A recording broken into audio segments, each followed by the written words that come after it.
Emilio Pascual ha sido director de cátedra y es una verdadera enciclopedia andante y además con buen humor y que relaciona cosas, ¿no? A mí me parece, siempre me ha gustado la serie esta, Futurama, en la cual están estas cabezas, ¿no?, que se conservan, cabezas que se conservan a lo largo de la historia, ¿no? Yo creo que esta cabeza habría que conservarla. El cuerpo no sé, pero esta cabeza habría que conservarla. Así que le agradecemos mucho que haya venido, agradecemos mucho que participe en muchas de las cosas que organizamos en Lenguando, porque, digamos, desde algunos sectores más serios o más académicos, pues nos pueden ver como, bueno, ¿qué hace esta gente loca con estas cosas? Y la verdad es que anima mucho que gente con todo ese rigor, pues también sea capaz de quitarse los zapatos, de arremangarse y de jugar con nosotros y con vosotros a lo que sea, ¿no? Y en este caso, pues nos va a hablar del Quijote, que no sé si lo he dicho ya alguna vez por aquí, pero es que es un libro que o sea, de siempre me ha caído mal. O sea, yo es que no me gusta nada del Quijote, nada. Y sin embargo, escuché una charla de Emilio y la charla me encantó y a partir de ahí ya, bueno, lo miro con más cariño, ¿no? Porque a mí estas cosas tan monolíticas y tan adoremos a la cosa monolítica me sublevan un poco. Y ya veréis que él os lo va a hacer mucho más accesible y mucho más simpático. Pues nada, dejo ya a Emilio y a disfrutar con él. Muchas gracias.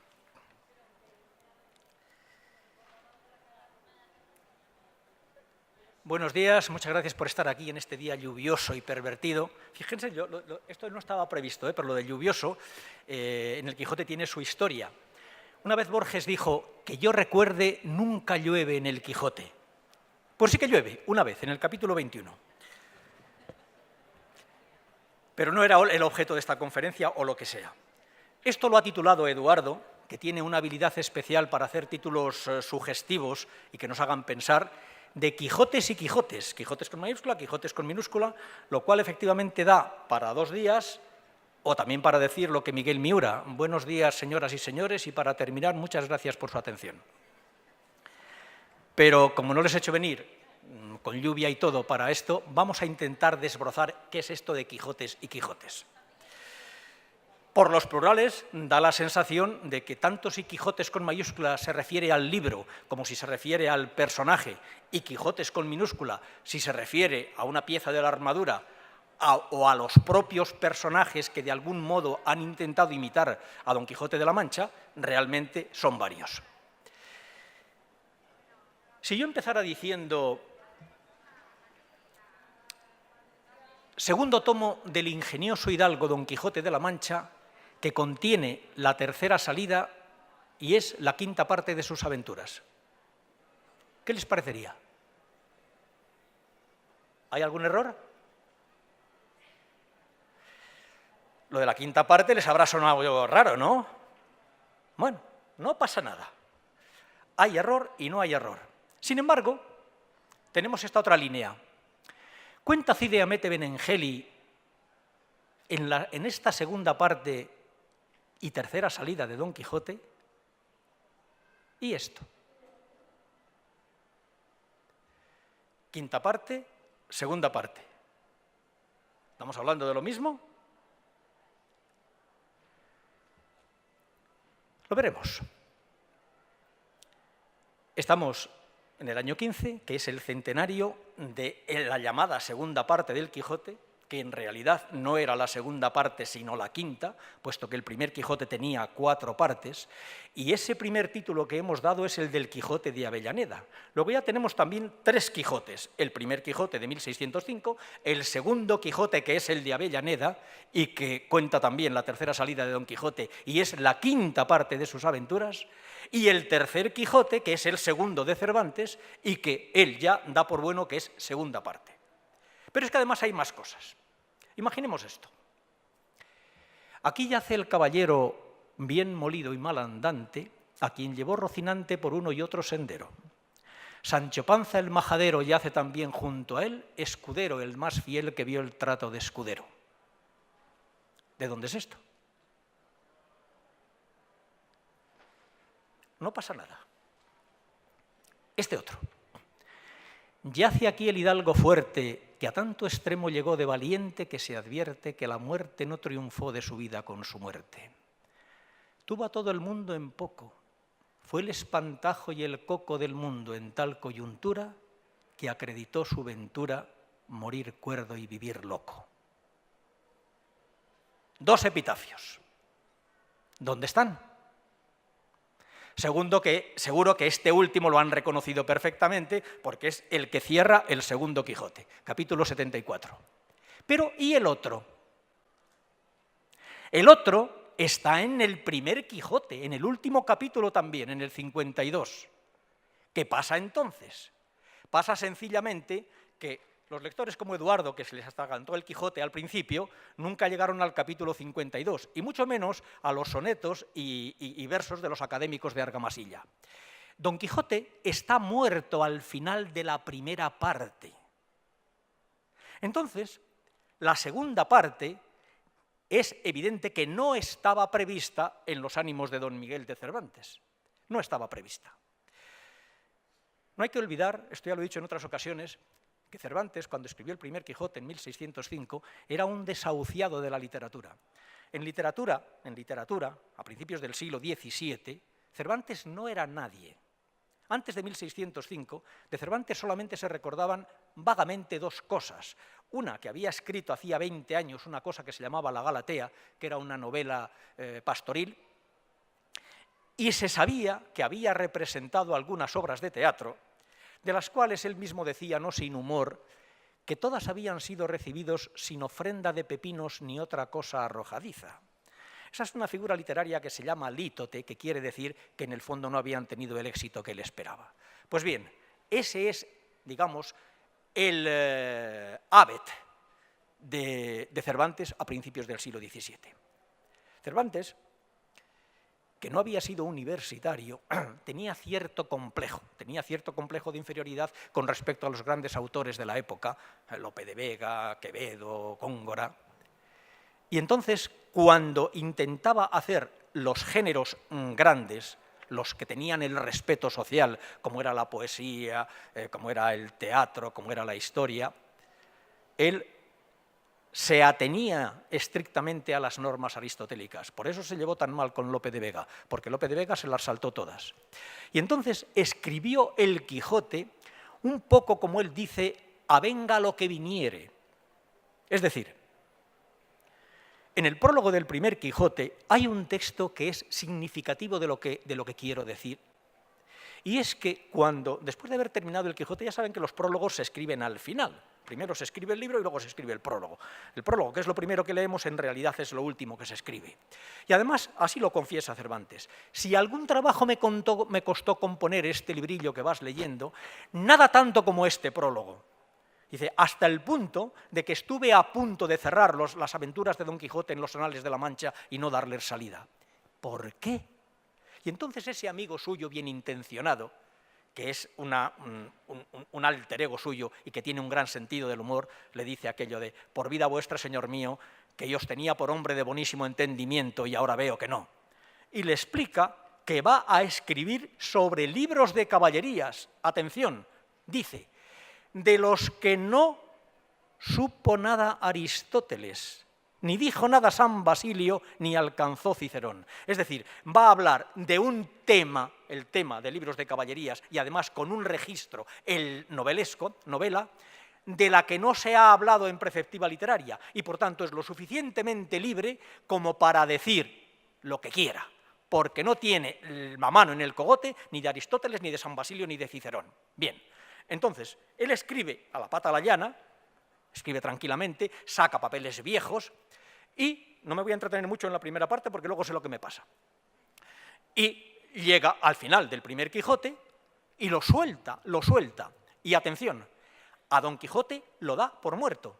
Lo da por muerto porque hemos visto el epitafio de uno de los académicos de Argamasilla en que Don Quijote y Sancho tienen un epitafio, están muertos, incluso Dulcinea, lo que ya es verdaderamente misterioso. Reposa aquí Dulcinea y aunque de carnes rolliza, convirtió en polvo y ceniza la muerte espantable y fea. Es decir, todos están muertos. ¿Pero qué pasa? Que Cervantes, que 300 años antes del cine era muy cinematográfico, del mismo modo que había convertido en un fotograma, en una imagen congelada, la aventura con el vizcaíno, aquí hace un poco lo mismo. Aunque nos da a Don Quijote muerto y sepultado, deja una puerta abierta diciendo: es fama que hubo una tercera salida y que en ella se halló en unas justas en Zaragoza.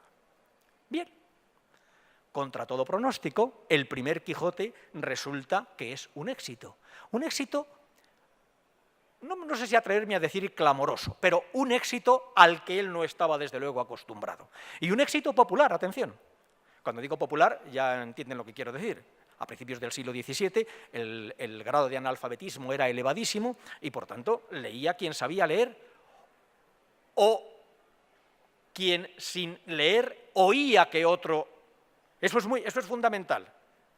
De hecho, Quevedo, en uno de los prólogos verdaderamente crueles que tiene, en lo que dice que los prólogos no tienen ningún interés, habla y dice: lector que me vas leyendo o que vas oyendo que los ciegos no pueden leer. Bueno, pues sabemos que el Quijote fue un éxito popular al margen incluso de la lectura directa. Podía haber también lectura indirecta. Entonces, claro, uno pensaría, hombre, pues al ver el éxito que ha tenido el Quijote, se habrá lanzado enseguida a escribir la segunda parte del Quijote, aunque sabemos que no es la segunda, que es la quinta, y que sería, eso sí, la tercera salida de Don Quijote. Pero no. Y aquí vienen los Quijotes. Porque en realidad tenemos, hablando del personaje, tenemos 4 Quijotes. Tenemos el primero, el que ocupa los primeros capítulos, los 5 primeros capítulos, que en realidad casi con toda seguridad, iba a ser una novela ejemplar. Una novela ejemplar, y ese es un Don Quijote loco, solamente loco. Pero de pronto Cervantes se le enciende una luz, y esa luz es el consejo que le ha dado el ventero a Don Quijote de que si otra vez sale, no salga solo, sino que venga con dineros, camisas limpias y un escudero. Aquí tenemos con la segunda salida el segundo Don Quijote.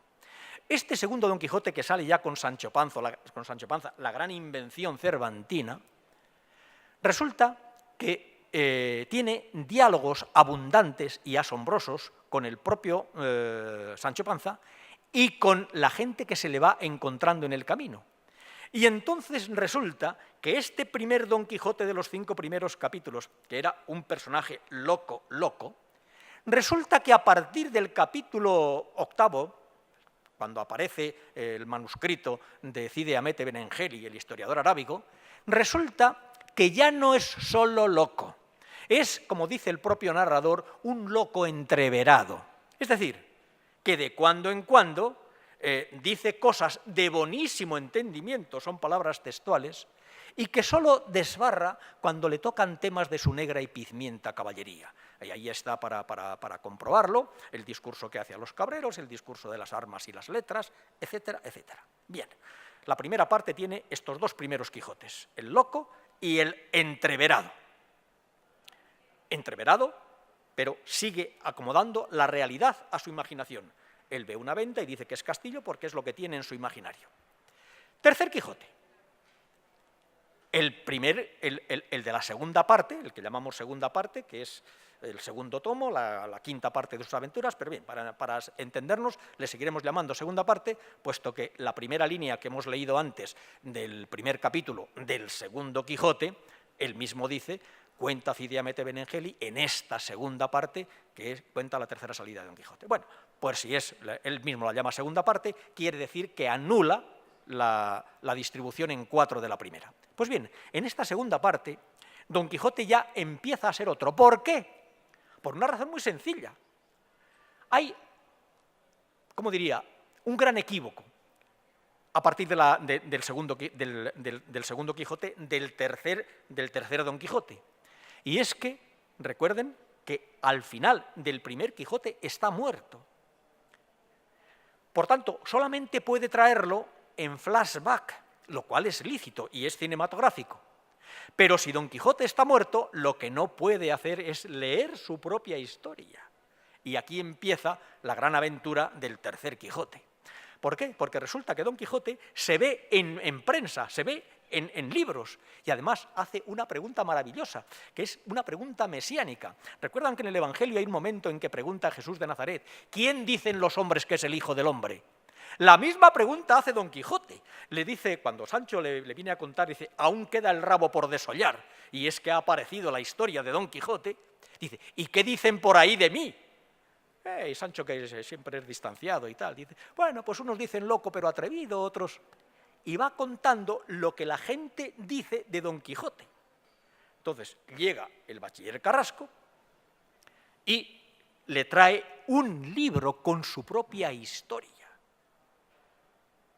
Fijaos qué cosa más, eso sí que es absolutamente moderno para la época. El personaje que lee su propia historia, y Sancho Panza, que se hace cruces diciendo cómo el autor pudo saber cosas que mi señor y yo pasamos a solas. La historia de Don Quijote de la Mancha, contada por Cide Hamete Benengeli, historiador arábigo.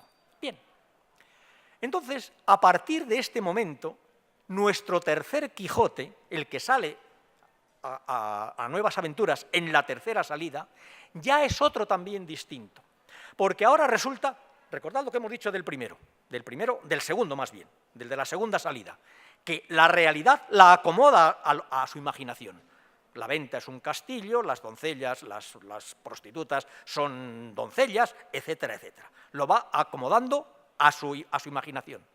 Pero ahora no solo Don Quijote ha leído su propia historia, aunque no lo necesitara. También los personajes con que se va cruzando en el camino han leído la historia y por tanto pueden acomodarle la realidad a lo que piensan que él imagina.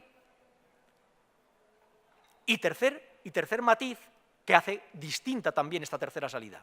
Y es que en la primera salida hay un verso de Borges que resume bastante bien lo que ocurre con el primer Quijote.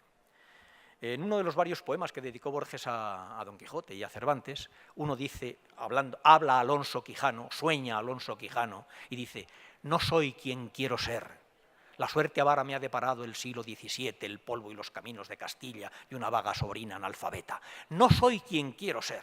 Es decir, Don Quijote en el primer tomo se disfraza para ser otro, porque quiere ser otro. Y además no deja de tener interés que ya en el capítulo quinto, cuando él dice que está disparatando y le coge su vecino para llevarlo a casa, entonces es cuando Don Quijote dice: yo sé quién soy, que es casi una variante del yo soy el que soy, bíblico. Y además, eso lo comentó muy bien Unamuno diciendo: cuando dice yo sé quién soy, lo que quiere decir es yo sé quién quiero ser. Bueno, pues este primer Don Quijote es un Don Quijote, digamos, es un Alonso Quijano que se ha disfrazado de Don Quijote. Pero volvemos a la segunda parte. Resulta que en la segunda parte, como estoy diciendo, la realidad se la acomodan a lo que piensan que él imagina. Y entonces el primero que se disfraza también es precisamente un amigo suyo. Recuerden que el bachiller Sansón Carrasco ha venido a visitarlo a su casa del lugar desconocido de la Mancha, le trae un ejemplar del Quijote y están comentando. Y el ama y la sobrina, que ven que Don Quijote se les escapa otra vez, recurren a él para que intente convencerlo de que no vuelva a salir a tomar aventuras. ¿Y qué ocurre con el bachiller Carrasco? Que hace justamente lo contrario. Le anima para que salga. Y uno se pregunta, pero bueno, ¿qué pasa aquí? El ama está desesperada. El bachiller Carrasco, que es gran burlón también, le dice: rece a Santa Polonia. El ama dice: Santa Polonia, eso sería si mi señor lo hubiera de las muelas, pero lo ha de los cascos. En una palabra, el propio bachiller Sansón Carrasco invita a Don Quijote a que salga. ¿Para qué? Ahora lo veremos. Resulta que sale Don Quijote en esta tercera salida, ya un Don Quijote distinto. Un Don Quijote que está mucho más cerca de la cordura y que además recibe de los demás la realidad acomodada. Pero hay un momento también verdaderamente misterioso. Recuerden que Dulcinea también estaba muerta al final del primer Quijote. Bien, como es un flashback, todavía no pasa nada porque Don Quijote quiera ir a visitar a Dulcinea. Y aquí viene otro de los momentos mágicos del Quijote. llegan al Toboso, espero que vayan alguna vez al Toboso, a ver, por cierto, es bueno ir al Toboso para desfacer otro tuerto, que no entuerto. Entuerto es una palabra que no aparece nunca en el Quijote. Enderezar tuerto, tuerto es participio del verbo torcer, torcido o tuerto, por tanto, enderezar tuertos o como mucho desfacerlos, pero nunca entuerto, que eso no aparece jamás en el Quijote. Y otro de las frases hechas ocurre aquí, en el Toboso. Con la iglesia hemos topado, Sancho. Esa palabra tampoco aparece nunca en el Quijote. Lo que dice es con la iglesia hemos dado, cuando Don Quijote y Sancho van a buscar a Dulcinea, los palacios de Dulcinea, y naturalmente guían al edificio más alto del Toboso, que es el edificio de la iglesia. Bueno, Sancho, que no sabe cómo librarse de Don Quijote en ese momento, lo convence para que salgan fuera, y él, al día siguiente y con luz lo suficiente para poder encontrar los palacios de Dulcinea, ir a buscarla para decirle que su enamorado caballero quiere ir a visitarla. Pero claro, Dulcinea no existe. Y entonces, ¿qué hace Sancho? Acomodar lo que acabamos de decir. Sancho, que no es un hombre de letras, lo poco que sabe o mucho que sabe muchos refranes y algunas sentencias dignas de Catón, él confiesa que se las ha oído al cura del pueblo y por tanto tiene la cultura que tenía la cultura popular de la época de oírla en los púlpitos. Pues bien, ¿qué hace Sancho? Sancho, con mucha habilidad, viendo cómo reacciona su señor y lo que ha aprendido en su compañía, sabe que hay una cosa que es casi sistemática y recurrente, es decir, el encantamiento. Cuando a Don Quijote, en la primera parte, en el primer Quijote, le sale algo mal, dice que los encantadores le han convertido los gigantes en molinos y los ejércitos en ovejas, etc. Bien, ¿qué hace Sancho? Encantar a Dulcinea. Tiene un monólogo genial. Entre las mejores páginas de Cervantes hay unas que luego seguramente se lo diré, pero aquí también hay otra. Es el monólogo de Sancho. Veamos, Sancho, veamos, hermano Sancho, qué va a hacer vuesa merced. El monólogo de Sancho en que está hablando consigo mismo a ver cómo logra salir de tal aprieto. Y entonces, ¿qué hace? Ve que vienen 3 labradoras en 3 burras, va a Don Quijote y le dice que allí viene Dulcinea con 2 doncellas montadas en unas acaneas. Él dice cananeas. Y claro, Don Quijote, que en la primera parte, insisto, ve o dice que ve lo que no ve, en esta parte sí ve la realidad y ve 3 labradoras en 3 borricas. Sancho le lleva para que se ponga de rodillas delante de su señora Dulcinea, que es una labradora.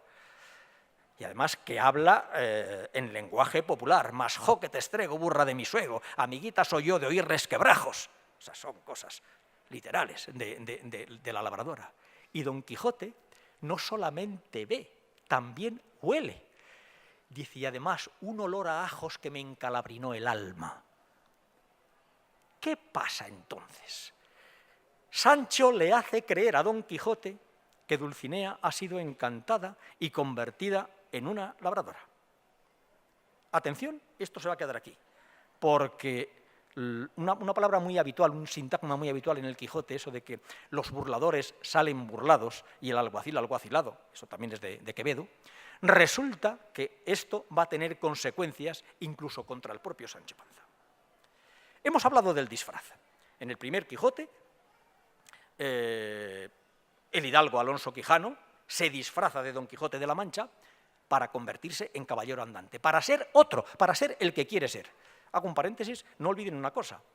La palabra persona, que es tan común para nosotros, la palabra persona es una palabra latina, textual, persona, que viene del griego, pero que significaba en el teatro romano, la persona era la máscara que se ponían los actores cuando salían a escena. Y así había persona cómica y persona trágica, dependiendo que lo que se representara fuera una comedia o una tragedia.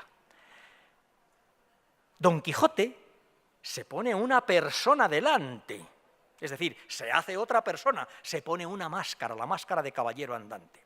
Y venimos ahora, después del encantamiento de Dulcinea, y resulta que una noche vamos a encontrar otra persona, otra máscara. He dicho desde ya que el Quijote es muy cinematográfico. Tiene el toque Lubitsch por doquier, sobre todo en esta segunda parte. Bueno, pues están Sancho y Don Quijote a oscuras, dialogando un poco, Sancho intentando dormir, cuando de pronto oyen en una cercanía oscura alguien que se supone que es un caballero porque se echa abajo del caballo y se oye el caer de las armas contra el suelo.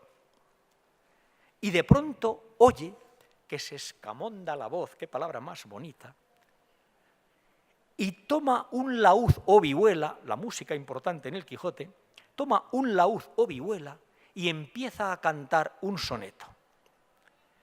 Y entonces Don Quijote, que oye, aunque no sabe quién es, alguien que deduce que es un caballero andante, le pregunta de qué gremio es, digamos, si de los contentos o de los afligidos.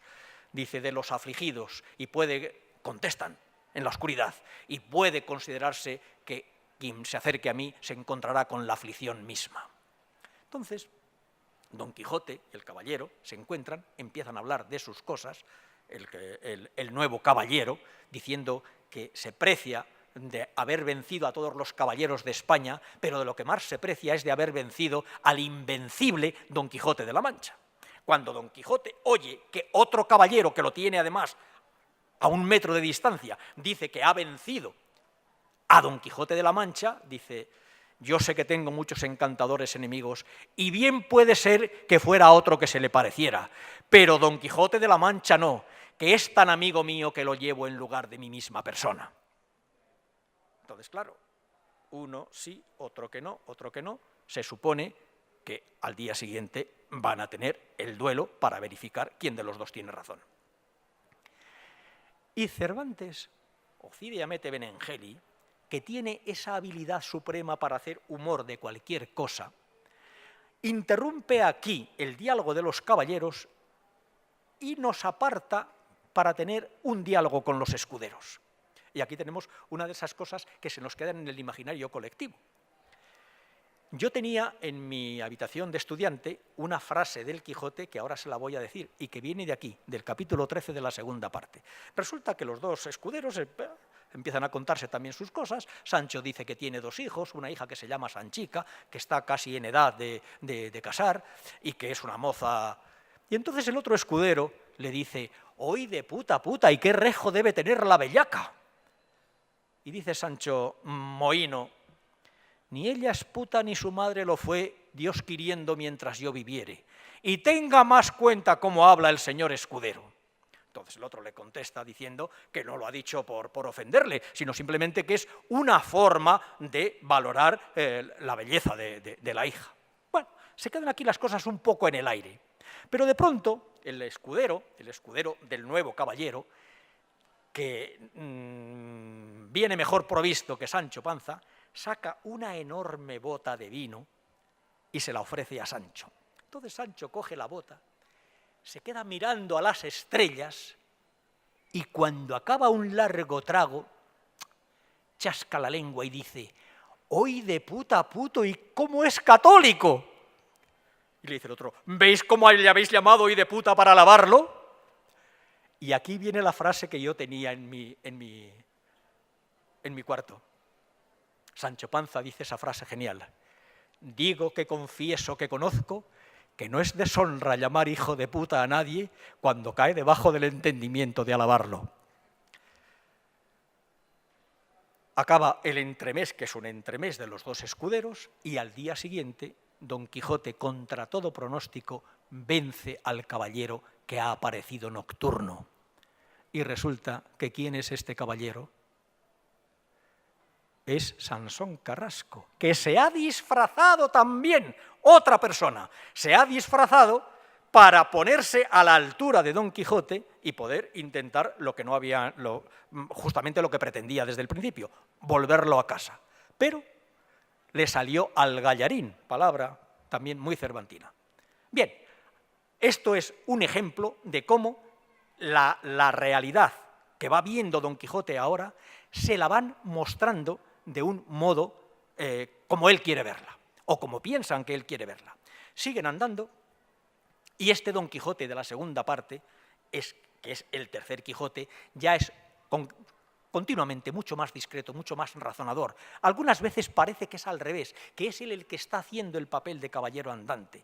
Y de hecho, así como en la primera parte todos los que lo veían quedaban asombrados, aquí en la segunda parte es él mismo el que se da cuenta de que su forma de ser y de actuar causa asombro. Y así nos encontramos, por ejemplo, con el Caballero del Verde Gabán, donde ocurre una cosa verdaderamente extraordinaria. El Caballero del Verde Gabán es un caballero de la Mancha, un burguesito que tiene su perdigón manso y hurón atrevido, como dirá él mismo y repetirá Don Quijote, y se encuentra con Don Quijote y empiezan a hablar pues, de cosas familiares, de los hijos, y el Caballero del Verde Gabán tiene un problema, y el problema que tiene es que tiene un hijo que quiere ser poeta. Y él supone que eso de la poesía no es una cosa que va a dar mucho de sí. Y entonces Don Quijote, entre esas páginas también magníficas y dignas de ser leídas y releídas, tiene el pequeño discurso sobre la poesía. Es aquel que empieza: la poesía, señor Hidalgo. Recuerden que la poesía, señor Hidalgo, de ahí ha salido el título de una notable editorial de poesía. La poesía, señor Hidalgo, y él la compara con una doncella tierna y en extremo hermosa, que no le gusta ser manoseada ni traída de calle en calle, ni publicada en los rincones de las plazas ni de los palacios. Y dice una cosa también muy sagaz: es una perla de tal valor que no debe caer en manos de truhanes ni del vulgo. Y hace un paréntesis. Y cuando digo vulgo, señor mío, no me refiero a la gente plebeya ni humilde, que todo el que no sabe, aunque sea señor y príncipe, puede y debe entrar en el número de vulgo. ¿Cuánto vulgo tenemos en la política?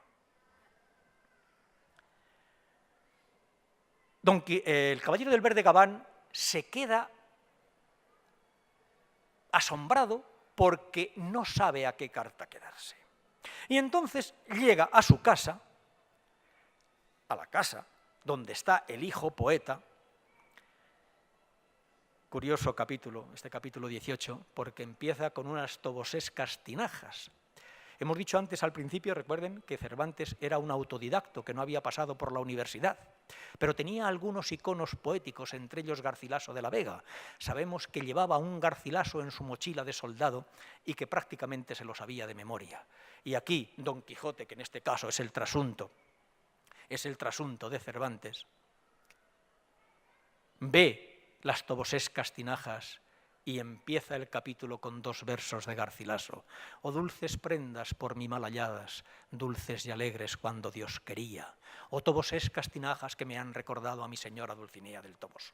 Bien, entra en la casa del Caballero del Verde Gabán y resulta que el caballero, que, insisto, no sabe a qué carta quedarse, digamos que se lo suelta al hijo y le dice: «Ahí lo tienes para que le tomes el pulso, porque yo no sé. Le he visto hacer cosas de loco y decir razones que desarman los argumentos anteriores». Y entonces Don Quijote tiene una conversación extraordinaria con el poeta, con el joven poeta Don Lorenzo. Y fíjense el misterio que encierra esto, que se van a tomar los dos el pulso mutuamente. Don Lorenzo, el poeta, le va a tomar el pulso a Don Quijote a ver si es cuerdo o loco. Y Don Quijote le va a tomar el pulso a Lorenzo a ver si es lo suficientemente poeta o no. Y entonces le dice que le diga algunos de sus versos. Don Lorenzo no se corta un pelo y le cuenta esa primera glosa: «Si me fue tornase a él sin esperar más será, o viniese el tiempo ya de lo que pasó después», y le cuenta la glosa entera. Ya saben lo que es una glosa, 4 décimas en este caso, en que cada verso final de la décima recoge uno de la redondilla inicial. Apenas ha terminado Don Lorenzo de recitar sus propios versos, cuando Don Quijote exultante le dice: viven los cielos donde más altos están, mancebo generoso, que sois el más grande poeta del orbe y que merecéis ser laureado no por Gaeta, como dijo un poeta que Dios confunda, sino por las universidades actuales de París, Bolonia y Salamanca. Claro, cuando don Lorenzo se oye elogiar de ese modo, tenemos una reflexión verdaderamente genial, y es que dice: y no es bueno que don Lorenzo se sintió halagado y que, aunque lo tuviera por loco, pensó que era de muy buen juicio porque había alabado su poesía.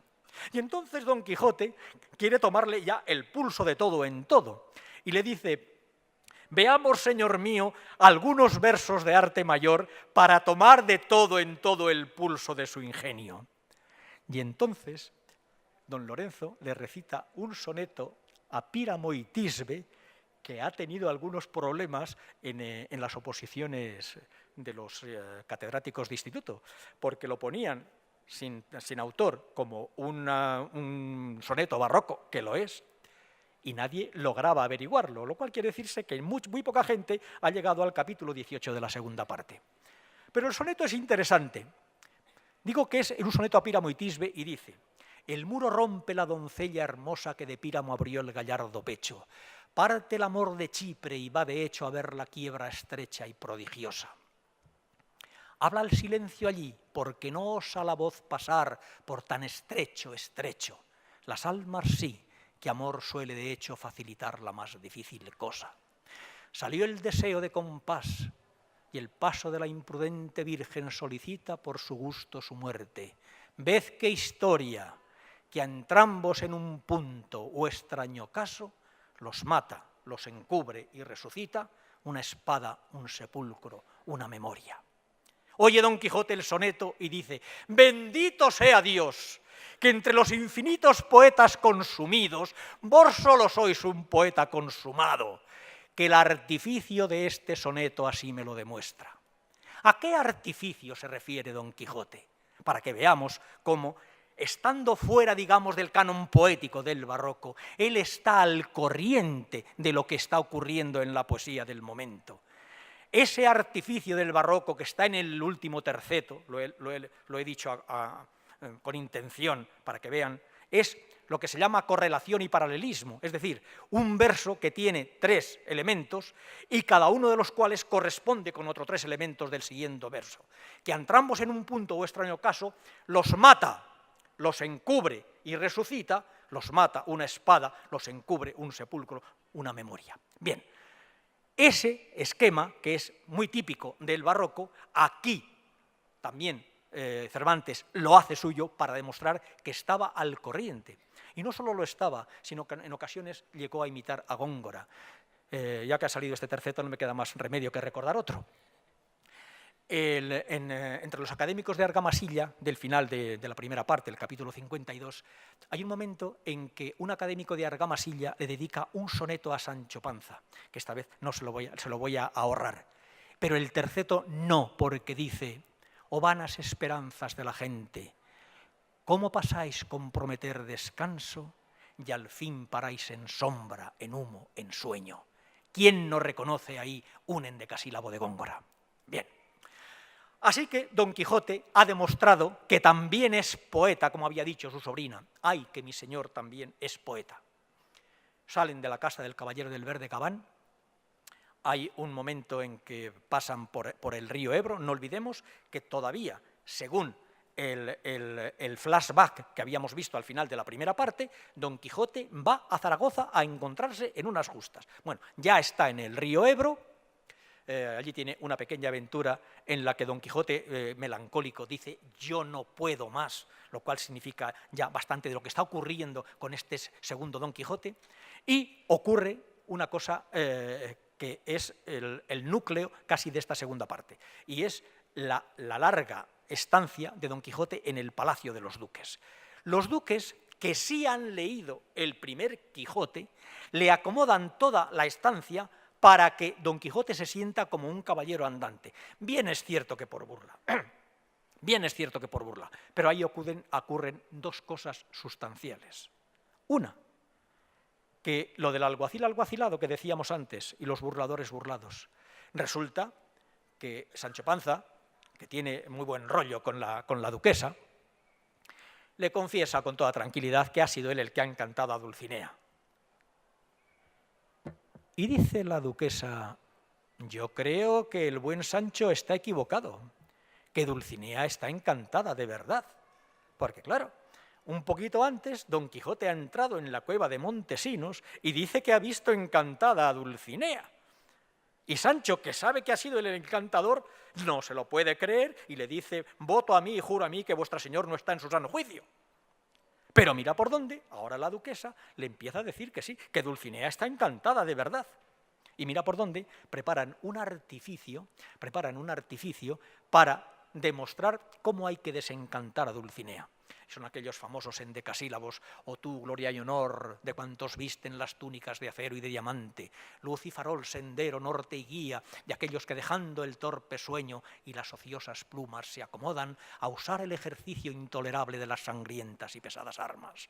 A ti digo jamás como se debe por varón alabado, a ti valiente, juntamente y discreto Don Quijote, atención, que para recobrar su estado primo la sin par Dulcinea del Toboso, es menester que Sancho tu escudero se dé 3000 azotes y 300 en ambas sus valientes posaderas, al aire descubiertas y de modo que le escuezan, le amarguen y le enfaden. Y en esto se resuelven todos cuantos de su desgracia han sido los autores, y a esto es mi venida, mis señores. Resulta que ahora, para desencantar a la Dulcinea que él mismo ha encantado, tiene que darse 3300 azotes. Dice: así me daré yo 3300 como 3 puñaladas.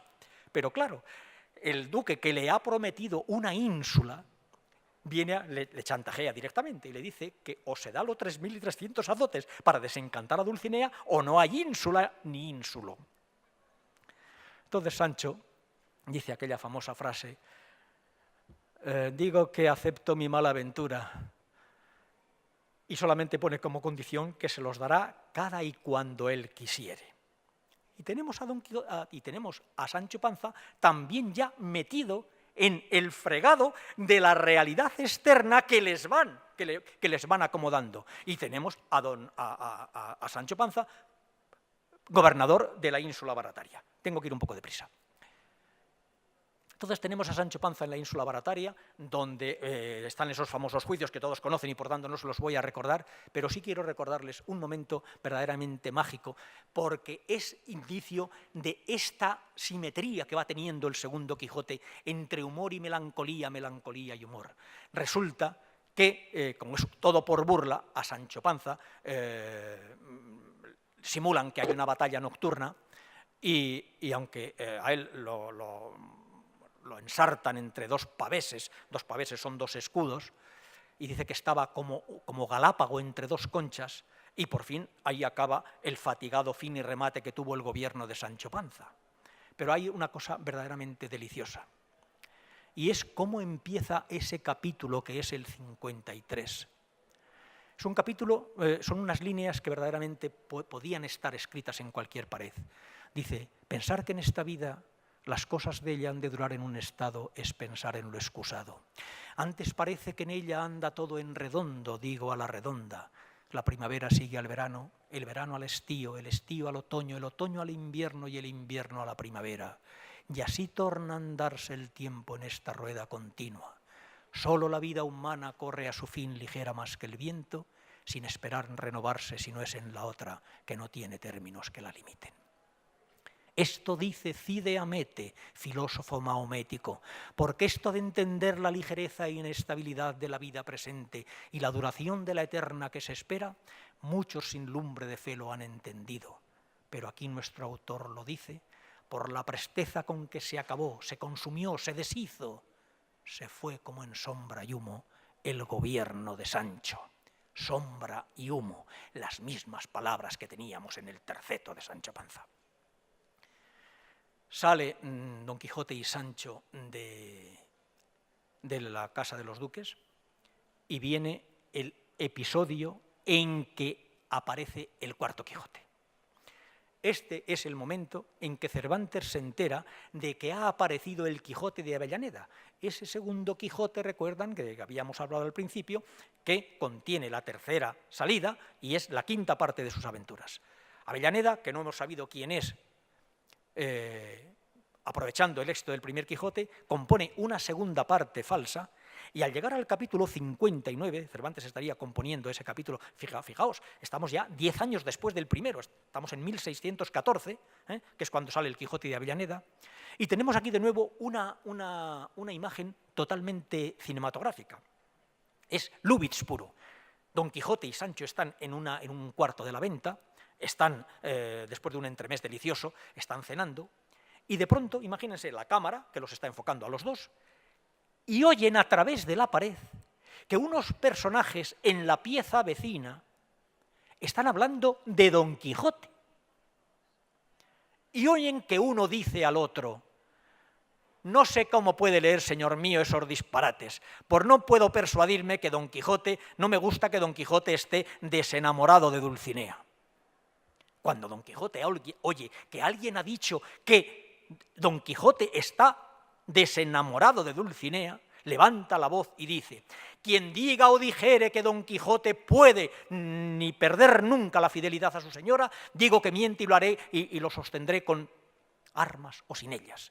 Entonces, la cámara, que no se ha movido, hace que los personajes que están en la habitación continua entren en campo y vienen con otro libro. Ya tenemos el segundo libro. Don Quijote ha visto su primera historia en el capítulo segundo y ahora en el 59 ve otro libro, otro Don Quijote tan distinto de lo que es él.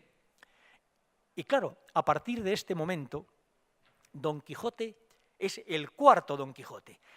Es como si fuera su cuarta salida, porque al ver que hay un Don Quijote, un Quijote falso, un libro y un personaje falso que cuenta la historia de un Don Quijote falso, decide desfacer el tuerto y, aunque tenía previsto ir a Zaragoza, cambia el rumbo, cambia el plan, que es el que tenía Cervantes, y dice, para sacar a luz la mentira del falso Quijote, decide irse a Barcelona. Y efectivamente, va a Barcelona, se encuentra con el caballero, con los bandidos de Roque Guinart, y hay una cosa como de necesidad se hace virtud. A partir de este momento, Don Quijote y Sancho empiezan a ser también distintos, porque quieren dejar de parecerse lo más posible al falso Don Quijote y al falso Sancho. Es decir, Sancho empieza a ser mucho más discreto, mucho más educado, mucho más ingenioso, ya no es el Sancho ese... Lo de saco de refranes hasta cierto punto, porque es una de sus señas de identidad, pero mejor traídos, en fin. Están cambiando los personajes. Llega Don Quijote y hay un momento verdaderamente también de esos deliciosos cinematográficos, puramente de imagen. Llega Don Quijote a la playa de Barcelona. Don Quijote es un hombre de tierra adentro, que nunca ha visto el mar. Recuerden aquella famosa línea de Azorín, Castilla no puede ver el mar.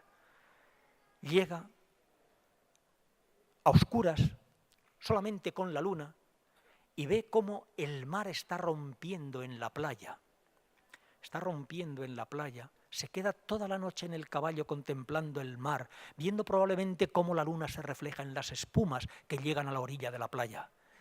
Y de algún modo esa playa va a ser su Troya, porque al día siguiente viene de nuevo un caballero andante que lo desafía de nuevo por ver quién es más hermosa de todas, si Dulcinea o su señora, sea quien fuere. Este, que es el caballero de la blanca luna, voy deprisa, me quedan 5 minutos, lo derriba en la playa de Barcelona y tenemos de nuevo esas imágenes que no sé por qué no están bien hechas en el cine, porque tenemos a Don Quijote derribado en la playa de Barcelona. Fijaos, un contrapicado, Don Quijote que está derribado y ve como una lanza se le aproxima a su visera y como si se estuviera resbalando por el mástil de la lanza, oye una voz que le dice: vencido sois, caballero, y aún muerto, si no confesáis que mi señora, sea quien fuere, es más hermosa que vuestra Dulcinea del Toboso. Y es entonces cuando Don Quijote, con voz afeminada y doliente, dice aquella famosa frase: Dulcinea es la más hermosa mujer del orbe, y yo el más desdichado caballero de la tierra. Y no es bien que mi flaqueza defraude esta verdad. Aprieta, caballero, la lanza y quítame la vida, pues me has quitado la honra. Aquí Heine lloraba, el romántico alemán Heinrich Heine lloraba. Por eso, a partir del siglo XIX se dijo que el Quijote era el libro más triste. Sabemos que desde el momento en que apareció el Quijote de Avellaneda, Don Quijote de la Mancha, el de Cervantes, estaba condenado. Y efectivamente, aquí es vencido el caballero de la Blanca Luna, no es otro de nuevo que el bachiller Sansón Carrasco, nueva persona, nuevo disfraz, y Don Quijote llega naturalmente a su aldea, donde ya no le queda más que morir. Fíjense ustedes, la segunda muerte de Ramón Mercader, la segunda muerte de Don Quijote de la Mancha. Don Quijote estaba muerto al final de la primera parte y tenía su epitafio, pero hemos leído dos epitafios. El primero que estaba en la primera parte y aquí que lo mata de nuevo. Y además lo mata de tal modo que en el prólogo, en ese maravilloso prólogo de la segunda parte, dice al lector: y aquí te entrego a Don Quijote dilatado y finalmente muerto y sepultado, porque nadie se atreva a levantarle nuevos testimonios.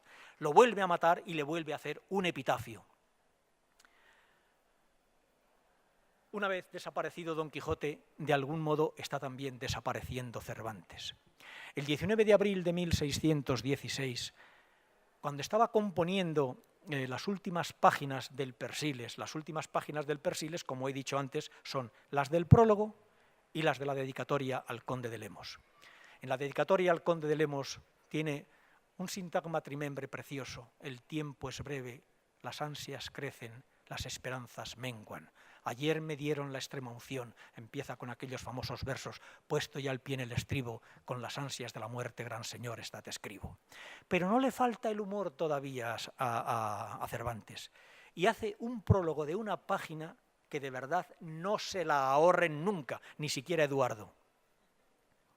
El prólogo del Persiles cuenta cómo, volviendo de Esquivias a Madrid para morir, vienen en un rocín algo que pasilargo. Este algo que pasilargo mereció un comentario amplísimo para los de Lenguando de Rafael Sánchez Ferlosio. Bueno, y viene un estudiante detrás en una burra picando deprisa para alcanzar a ver quién son. Dice: tan deprisa van que van a recibir algún cargo en la corte. Y es cuando responde un compañero de Cervantes, dice: no, es el rocín del señor Cervantes, que es algo que pasilargo. Entonces el estudiante, cuando oye lo de Cervantes, dice: sí, este es el manco sano, el famoso todo, el escritor alegre, el regocijo de las musas. Estamos a 19 de abril de 1616 y dice Cervantes: mire, señor, déjese de decir esas cosas que son otras tantas cosas que se han dicho de mí equivocadas. Yo soy Cervantes, pero no todo eso que ha dicho. Entonces siguen andando y a la puerta en el puente de Toledo se despiden. Y en ese momento, cuando el estudiante y Cervantes se despiden, Cervantes escribe probablemente las últimas palabras que seguramente salieron de su pluma. Adiós, gracias, adiós, donaires, adiós, regocijados amigos, que yo me voy muriendo esperando veros pronto contentos en la otra vida. Hay un soneto de Borges que no dedicó a Cervantes, y es el soneto que dice: junto a la cal de una pared que nada nos veda imaginar como infinita, un hombre se ha sentado y premedita trazar con rigurosa pincelada en la vasta pared el orbe entero. Puertas, balanzas, tártaros, jacintos, ángeles, bibliotecas, laberintos, el ancla, uxmal, el infinito, el cero. Puebla de formas la pared. La suerte, que de curiosos dones no es avara, le permite dar fin a su porfía. Y en el preciso instante de su muerte, descubre que esa vasta algarabía de líneas es la imagen de su cara. Seguro que Cervantes, cuando escribió aquello de adiós gracias, adiós donaires, adiós regocijados amigos, estaba viendo esa algarabía de líneas con que había pintado a Don Quijote, y tal vez también él vio la imagen de su cara. Muchas gracias.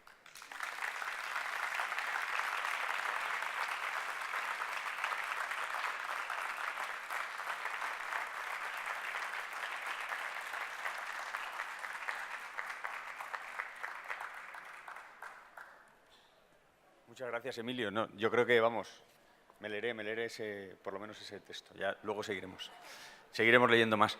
¿Alguien tiene alguna pregunta? No tenemos mucho tiempo, pero si alguien tiene alguna pregunta, yo creo que es una buena oportunidad para... Gabriel, yo creo que tiene alguna pregunta, como siempre, ¿no? ¿No tienes preguntas?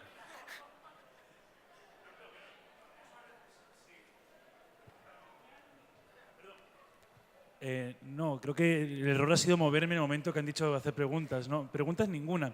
Pero una reflexión quizás sí que me ha tenido aquí cuando has comentado lo del hijo de puta, ¿vale? Y que no estaba tan mal llamarle hijo de puta si era para algo bueno. Me ha hecho pensar entonces que esa costumbre española de insultar para alabar está justificadísima. Nada más que veas, viene del capítulo 13 de la segunda. Joder, es que es un gran cabrón, me encanta. Muchas gracias.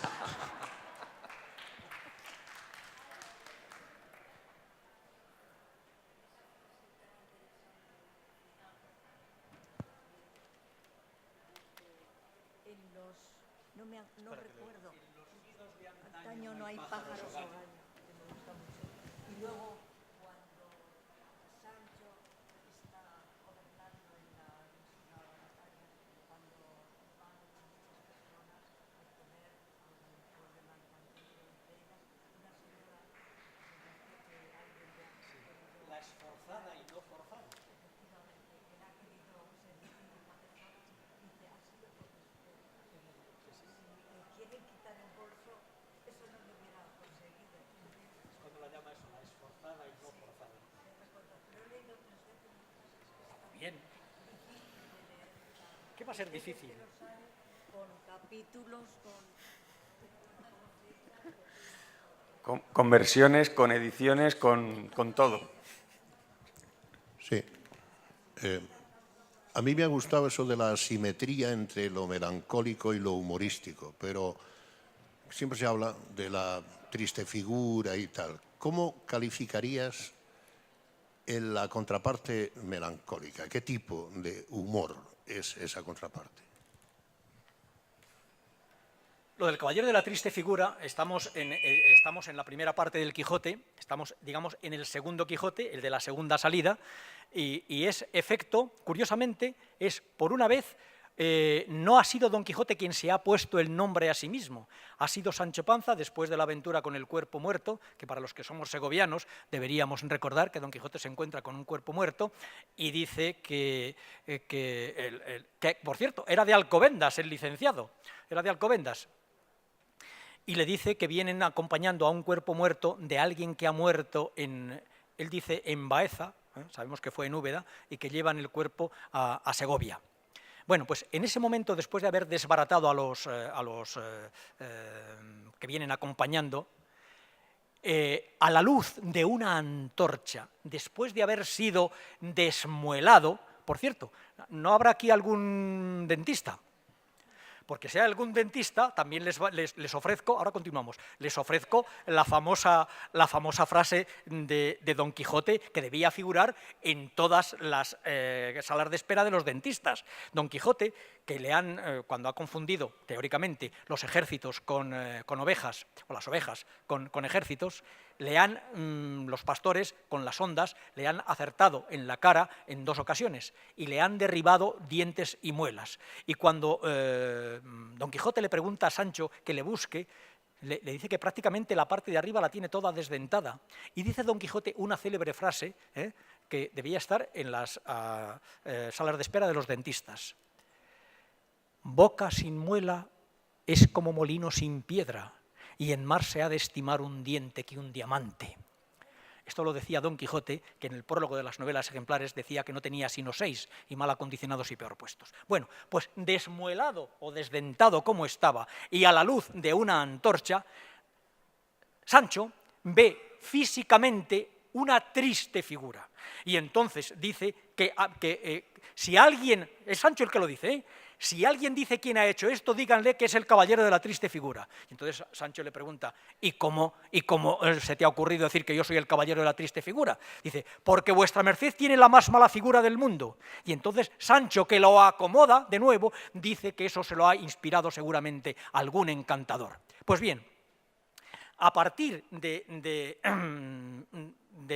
el segundo Quijote, del segundo Don Quijote, la segunda salida, como he dicho, Don Quijote ya no es exclusivamente el loco loco, es un loco entreverado, que de cuando en cuando tiene sus asomos de cordura.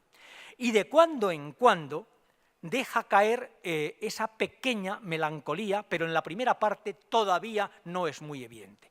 Es sobre todo a partir de la segunda, en que ve, sobre todo después del encantamiento de Dulcinea, piense él lo que pensara, porque hay que recordar que Don Quijote no las tiene todas consigo con respecto al encantamiento de Dulcinea. Recuerden, que no lo he dicho, que cuando suben a Clavileño, una de las aventuras que les preparan en el Palacio de los Duques, después de bajar de Clavileño, cuando Sancho se está burlando y dice que ha descendido del caballo y que se ha entretenido en el cielo a jugar con las cabrillas, le dice Don Quijote: Sancho, pues vos queréis que yo os crea lo que visteis en el cielo, creedme vos a mí lo que yo vi en la cueva de Montesinos. Y lo que él ve en la cueva de Montesinos, hemos dicho, es a Dulcinea encantada. Pero ahí las cosas van saliendo unas a derechas y otras a izquierdas. Y en el mismo Palacio de los Duques, aparte de las burlas, él tiene que salir en defensa melancólica, en defensa de su propio ser. Recuerden que hay un momento en que un clérigo en el Palacio de los Duques le llama Don Quijote o Don Tonto.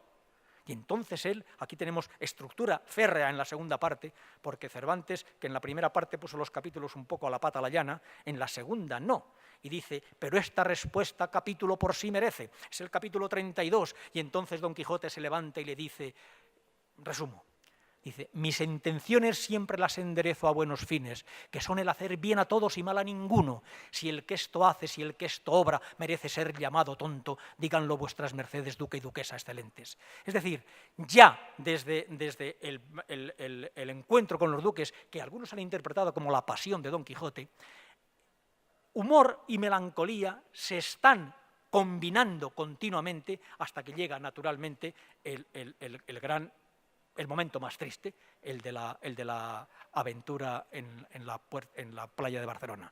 Pero aún así, a Cervantes todavía le queda humor para hacer otra jugarreta maestra. Y es que después de vencido, cuando está volviendo a la aldea, ¿qué hace Cervantes? Ya he dicho que desde que salió el Quijote de Avellaneda, Cervantes estaba deseoso de acabar el Quijote a toda prisa, porque también veía que se le acababa la vida. Y entonces, ¿qué hace?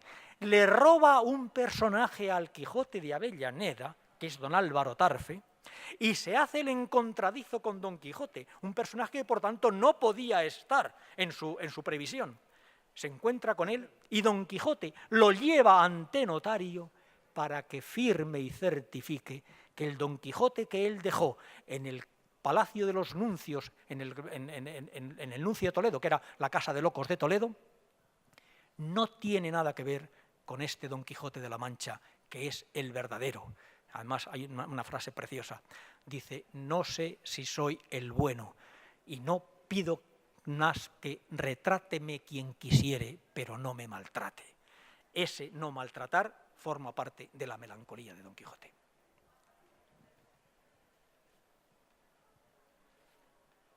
Como podemos estar 2 días, yo creo que hay que...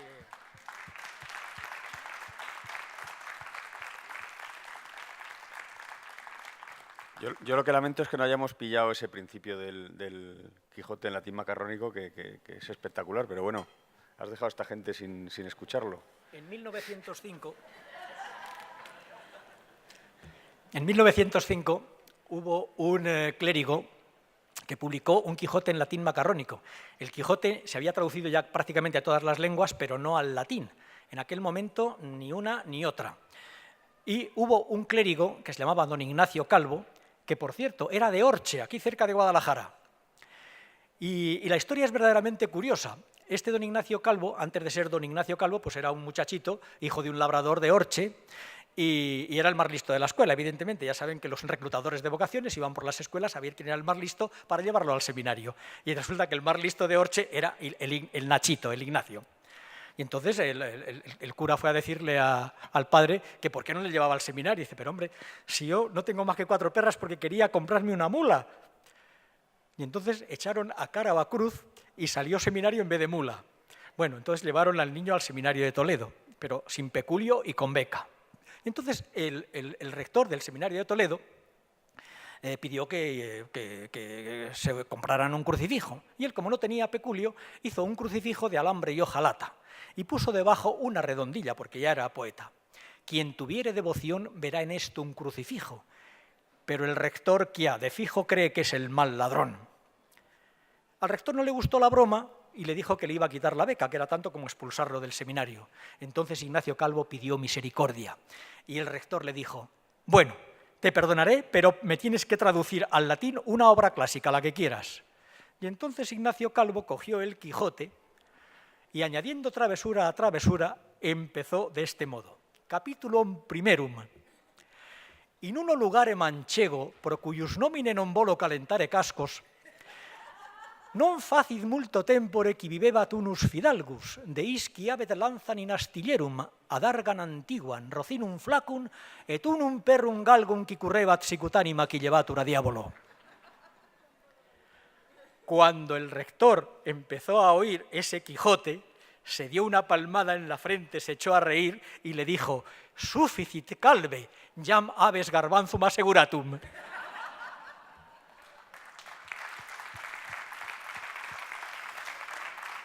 Para los curiosos, todo esto lo cuenta Márquez Villanueva en un libro que se titula Fuentes literarias cervantinas.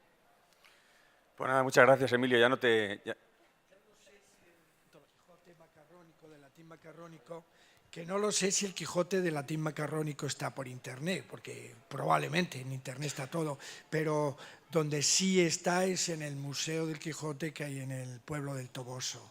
Ahí hay todas las ediciones del Quijote y una de ellas es el del latín macarrónico. Hay dos ediciones, una la de 1905 y luego hizo otra en el año 22 que él mismo la llamaba Castigata et Alargata. Y efectivamente, está corregida y aumentada. Muy bien, pues muchas gracias, Emilio, por todo esto. Muchas gracias a todos por haber venido. Venid si queréis algún lenguante. Nosotros aquí la parte de lenguando...